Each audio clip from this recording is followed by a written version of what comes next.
जहाँ पर यूके में रहने के इतने सारे फ़ायदे हैं, वहीं पे वालिदैन के लिए यहाँ पे यूके में रहना और अपनी ज़िंदगी ईज़िली गुज़ारना बहुत ज़्यादा मुश्किल हो चुका है। ये कवानीन पहले भी थे यहाँ पे पेरेंट्स के लिए, लेकिन अब इनमें बहुत ज़्यादा यानी कि एक्सट्रीम हद तक सख्ती कर दी गई है, जिसकी वज़ह से यहाँ पे पेरेंट्स के लिए ईज़िली सर्वाइव करना बहुत ज़्यादा मुश्किल हो चुका है। आज की इस वीडियो में आप लोगों के साथ ऐसे कवानीन मैं शेयर करने जा रही हूँ, जिसकी वज़ह से वालिदैन यहाँ पे ईज़िली सर्वाइव नहीं कर सकते। बिस्मिल्लाहिर्रहमानिर्रहीम, अस्सलाम वालेकुम एवरीवन। एक नए दिन और एक नए व्लॉग का आगाज़ करने जा रहे हैं और जी आज की इस वीडियो में मैं उन पेरेंट्स के लिए कुछ इन्फॉर्मेशन शेयर करने जा रही हूँ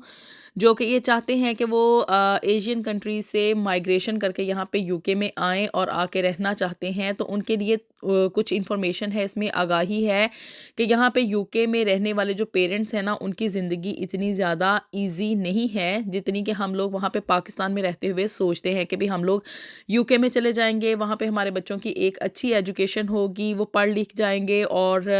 दुनिया में कोई अच्छा कारनामा सरअंजाम दे जाएँगे। नो डाउट कि यहाँ का एजुकेशन सिस्टम बहुत ज़्यादा अच्छा है, अनबीटेबल है, लेकिन इसके साथ-साथ यहाँ पे रहते हुए पेरेंट्स को ऐसे रूल्स एंड रेगुलेशंस फॉलो करने पड़ते हैं, जिनको कि अगर वो फॉलो नहीं करेंगे, उनके ऊपर स्ट्रिक्टली एक्ट नहीं करेंगे, तो उसकी वजह से उनको जेल भी जाना पड़ सकता है और उसका एक एक्सट्रीम हद तक मैं आपको रिज़ल्ट ये भी बता दूँ कि उनका बच्चा उनसे छीन लिया जाएगा। यहाँ की गवर्नमेंट ने ऐसे रूल्स यहाँ पे इम्प्लीमेंट कर दिए हुए हैं कि अगर आप इन रूल्स को फॉलो नहीं करेंगे तो आपका बच्चा आपसे ले लिया जाएगा और यहाँ की जो कौंसल है या जो चाइल्ड केयर टीम होती है उनको दे दिया जाएगा। यानी कि आपका बच्चा मज़ीद आपकी कस्टडी में नहीं रहेगा, वो गवर्नमेंट की कस्टडी में चला जाएगा और वो उसको लुक आफ्टर करेंगे, उसको ग्रोन अप करेंगे। तो इसलिए यहाँ पे यूके में आकर रहना और ज़िंदगी गुज़ारना एक चार्मिंग सा जो ड्रीम आप लोगों को लगता है कि भई यहाँ पे जाके लाइफ़ बहुत ज़्यादा ईज़ी हो जाएगी। तो वहीं पे यहाँ पे लाइफ़ गुज़ारने के लिए ना कुछ रूल्स एंड रेगुलेशंस होते हैं और ये बात मैं अपने अक्सर व्लॉग्स में आप लोगों के साथ शेयर करती हूँ कि यहाँ पे रूल ऑफ लॉ है और यहाँ पे जो कानून है ना, उसको तोड़ने के बारे में कोई सोच भी नहीं सकता, क्योंकि इतना स्ट्रिक्ट यहाँ का कानून है और इतना एफिशिएंट है कि फ़ौरी तौर पे पुलिस पहुँच जाती है। यहाँ की अदालतें इतनी एफिशिएंट हैं कि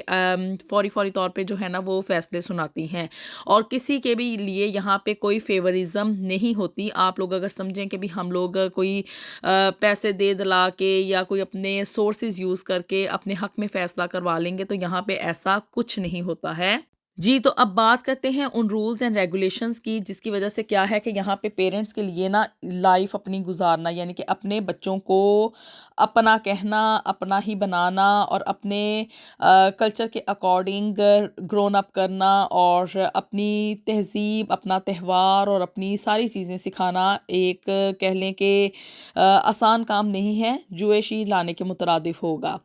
तो जी ऐसे कौन से कवानीन हैं? सबसे पहले तो यहाँ पे ना एक ये रूल है कि यहाँ पे कोई भी बच्चा जो है ना वो घर में नहीं बैठ सकता। यानी कि यहाँ पे एजुकेशन दिलाना पेरेंट्स की बुनियादी और पहली ज़िम्मेदारी है कि वो अपने बच्चे को स्कूल भेजेंगे। 5 साल की उम्र से लेके 16 साल की उम्र तक हर बच्चे के लिए ये लाज़िम है कि वो स्कूल जाएगा और ये पेरेंट्स की लीगल ड्यूटी है कि वो अपने बच्चे को स्कूल यानी कि पिक एंड ड्रॉप देंगे। उसको इस चीज़ को मेक श्योर करेंगे कि बच्चा जो है ना वो स्कूल जाए। किसी भी ऐसी रीज़न की वजह से कोई ऐसी रीज़न नहीं है कि जिसकी वजह से आप कह लें कि बच्चा घर में बैठा रह जाए और उसको एजुकेशन ना मिले। ये बात ना सुनने में बड़ी ही अट्रैक्टिव लगती है कि यहाँ पे एजुकेशन जो है ना वो फ्री ऑफ चार्ज है, यानी कि हर किसी के लिए जो जो भी बंदा इस कंट्री में आ जाता है ना उसके बच्चे को तालीम मुफ्त दी जाती है। लेकिन इस मुफ्त तालीम के पीछे पेरेंट्स को कौन-कौन सी मुश्किलात का सामना होता है, आज हम इस बात को डिस्कस करेंगे। तो जी सबसे पहले तो मैंने आपको बता दिया कि ये पेरेंट्स की ड्यूटी है कि वो अपने बच्चों को जो है ना वो स्कूल लेके जाएंगे, उसको नर्सरी लेके जाएंगे। जैसे ही बच्चा जो है ना वो 3 साल की उम्र का होता है तो उसको नर्सरी जो है ना नर्सरी में एडमिशन उसका करवाना पेरेंट्स की बुनियादी ड्यूटी है।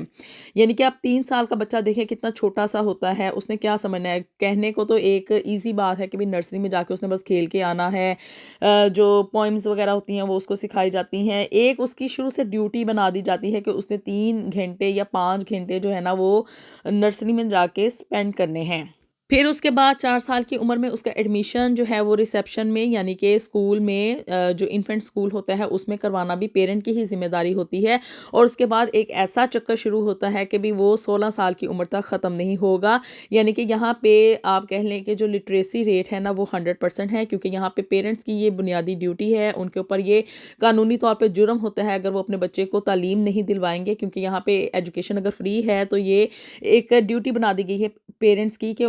उनके ऊपर लाजिम है कि वो अपने बच्चे को स्कूल में पहुंचाएंगे। तो जी यहाँ पे अब ये स्कूल वाला जो रूल है ना वो इतना ज़्यादा सख्त हो चुका है कि हम पाकिस्तानियों के लिए इम्पॉसिबल हो चुका है कि हम लोग अपने होम कंट्रीज़ की तरफ वापस जाएं। यानी कि टर्म की जो डेट्स हैं ना जिन आप कह लें कि टाइम पीरियड के दौरान स्कूल जारी है, तो उन दिनों में तो बच्चों को स्कूल से छुट्टी करवाना इम्पॉसिबल है। अगर बच्चा बीमार हो गया है तो आप उसको बताना पड़ेगा एवरीडे स्कूल फ़ोन करके कि भी आज उसकी तबीयत ठीक नहीं है। ये बेसिकली एक चेक एंड बैलेंस है कि आप लोग इसी कंट्री में मौजूद हैं या कि उनको लेके अपने होम कंट्री की तरफ चले गए हैं। और 3 दिन एग्जैक्टिव यानी कि कंटिन्यूसली छुट्टी करवाने के ऊपर आपको भारी जुर्माना दिया जाएगा। यानी कि अगर आपने स्कूल में इन्फॉर्म नहीं किया, बगैर बताए 3 दिन कंटिन्यूसली आपने छुट्टी कर ली है, तो इट मीन्स कि आप उनको लेके बच्चों को लेके ना हॉलीडे पे चले गए हैं। इस सस्पेक्शन के ऊपर कि आप इस कंट्री में मौजूद नहीं हैं, बच्चों को लेके हॉलीडे पे चले गए हैं किसी भी कंट्री की तरफ या अपने होम कंट्री की तरफ, और आपने स्कूल में इन्फॉर्म नहीं किया है, तो उसकी वजह से आपको जो है ना वो भारी जुर्माना अदा करना पड़ेगा। और स्कूल वाले आपका केस जो है ना उसे आगे आपकी जो लोकल काउंसिल होती है ना उसको प्रोसेस कर देते हैं कि भी ये बच्चा स्कूल नहीं आ रहा है, इसके पेरेंट्स इसको स्कूल नहीं भेज रहे हैं। काउंसिल वाले क्या करते हैं कि आपको एक लेटर लिखते हैं, एक वार्निंग लेटर जारी किया जाता है और फिर उसके बाद आपको जो है वो फ़ाइन कर दिया जाता है। पहले ये फ़ाइन जो था ना वो 60 पाउंड्स पर पेरेंट था, और यानी कि अगर 2 वालदैन हैं तो 120 पाउंड आपको पर चाइल्ड जो था ना वो ये फ़ाइन पे करना पड़ता था। लेकिन अब इस फ़ाइन को बढ़ा के 80 पाउंड कर दिया गया है और पर पेरेंट आपको 80 पाउंड पे करने पड़ेंगे। यानी कि फ़ाइन भी इंक्रीज़ कर दिया गया है और रूल भी इतना सख्त कर दिया गया कि 3 दिन आपने लगातार बच्चे को बगैर बताए स्कूल में इन्फॉर्म किए बगैर छुट्टी नहीं कर सकते हैं। और अगर आपने मेडिकल ग्राउंड के ऊपर छुट्टी करवाई है, जैसे कि बच्चा बीमार है और बहुत ज़्यादा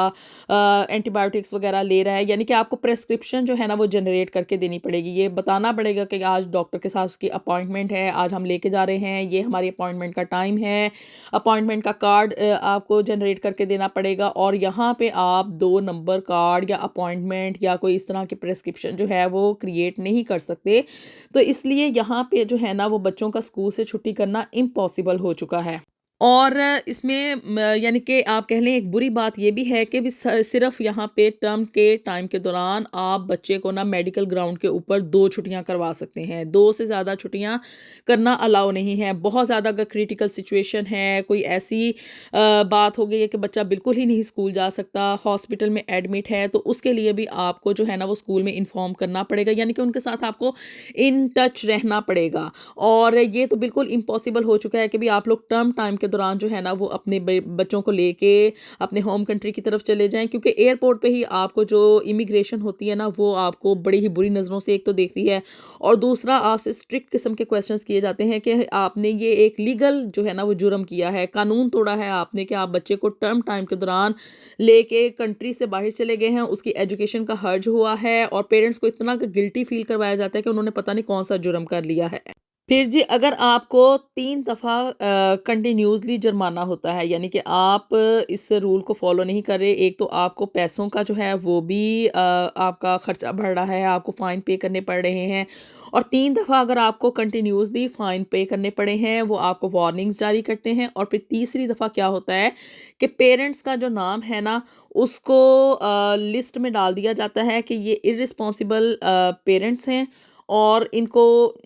जो है ना उनके ख़िलाफ़ आप कह लें कि एक लीगल किस्म का एक्शन लिया जाता है, जिसकी वजह से क्या है कि उनकी जॉब जो है वो इफ़ेक्ट होती है। उन वालदैन को या उन पर्सन्स को जो है ना आगे मज़ीद जॉब नहीं मिलेगी, क्योंकि इन्होंने एक कानूनी तौर पे जुर्म कर लिया है। और यहाँ पे जो कानूनी जुर्म होता है ना, उस बंदे को ना तो जॉब मिलती है, ना वो बिज़नेस कर सकता है, यानी कि इस कंट्री में उसका रहना इम्पॉसिबल हो जाएगा। उसको बुरी नज़रों से देखा जाएगा कि ये बंदा जो है ना वो कानून तोड़ रहा है और उसको फॉलो नहीं कर रहा। तो इस वजह से उसको सज़ा भी दी जाती है, यानी कि पेरेंट्स को फ़ाइन के साथ-साथ तीसरी दफ़ा में एक तो उसके क्रेडिट हिस्ट्री जो है वो ख़राब कर दी जाएगी, और दूसरा उसको जेल भी भेजा जाएगा कि भी आपने रूल्स एंड रेगुलेशंस को फॉलो नहीं किया, आप अपने बच्चे को एजुकेशन नहीं दे रहे। और मज़ीद ये है कि आपका बच्चा जो है ना वो कौंसल की कस्टडी में चला जाएगा, यानी कि जो चाइल्ड केयर वाले हैं वो आके आपके बच्चे को ले जाएंगे और आपका बच्चा मज़ीद आपका नहीं रहेगा। फिर आपको कोर्ट के थ्रू जाके अपना केस लड़के अपने बच्चे की कस्टडी जो है ना वो वापस लेनी पड़ेगी।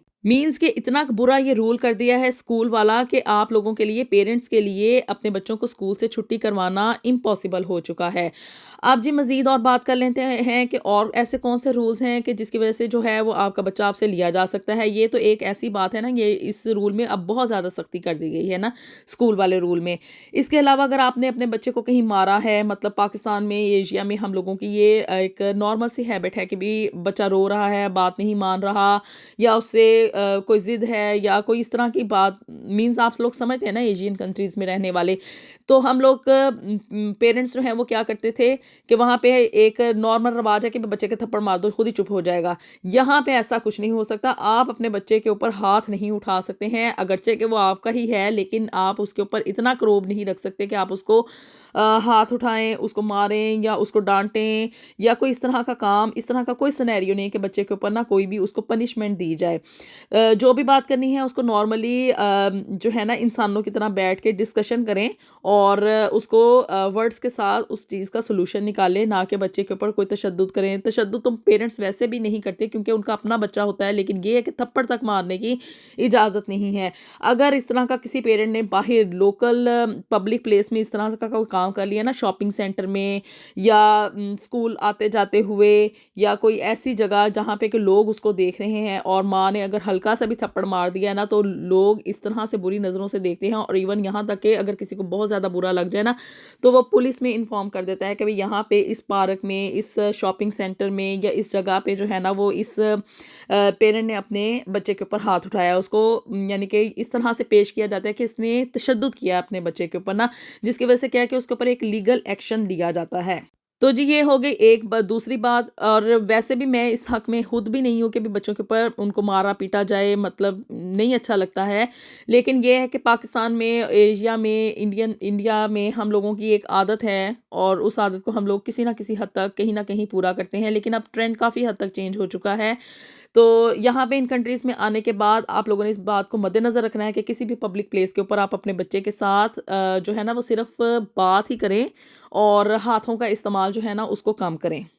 इसके अलावा बच्चों के ऊपर जो चेक एंड बैलेंस है ना वो स्कूल में भी रखा जाता है। नर्सरी में, स्कूल में बच्चों को कुरेद-कुरेद के पूछा जाता है, अगर उसकी बॉडी के ऊपर कोई निशान है, उसके फेस के ऊपर कोई है कि भी आपके पेरेंट्स ने आपको मारा है, आप तशद्दुद का निशान जो है वो शिकार हो रहे हैं, या कोई ऐसी बात जो कि बच्चों से बार-बार पूछी जाती है। उनको मेंटली तौर पे ना डिस्टर्ब कर दिया जाता है कि भी हम लोगों को किसी न किसी तरीके से पता चल जाए कि भी इनके घर में आखिर हो क्या रहा है। तो उन पेरेंट्स के लिए ये एडवाइस है जो कि यहाँ पे नए-नए आते हैं ना, तो आप लोगों ने इस चीज़ को कॉन्शियस होके डील करना है। अपने बच्चों को भी अपनी हद तक समझाएं कि स्कूल में जाके घर की कोई भी बात जो है ना वो टीचर्स के साथ शेयर नहीं करनी है, तभी आप लोग महफूज हैं। अदरवाइज़ यहाँ के कानून के मुताबिक आपको जो है ना वो जेल भी भेजा जा सकता है, आपको फ़ाइन भी होगा, और जैसे कि मैंने पहले बताया कि आपका बच्चा आपका नहीं रहेगा, उसे जो है वो चाइल्ड केयर की कस्टडी में दे दिया जाएगा। फिर जी यहाँ पे वालिदैन को ऐसा जकड़ा हुआ है कि उनके ऊपर ना उनके हर एक्ट के ऊपर पूरी-पूरी नज़र रखी जाती है। स्कूल एक ऐसा सोर्स है जहाँ से ना आपके बच्चे के ऊपर चेक एंड बैलेंस रखा जाता है। उसको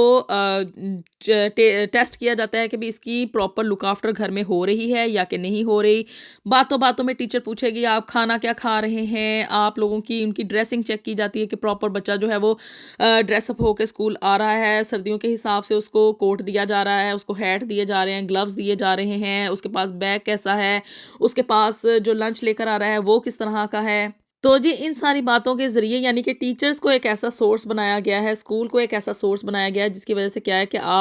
यहाँ की जो गवर्नमेंट है ना वो लोगों के ऊपर उन्होंने ज़मीन तंग कर दी है कि भई बच्चों के ऊपर पूरा चेक एंड बैलेंस रखेंगे कि भई इसकी लुक आफ्टर प्रॉपर हो रही है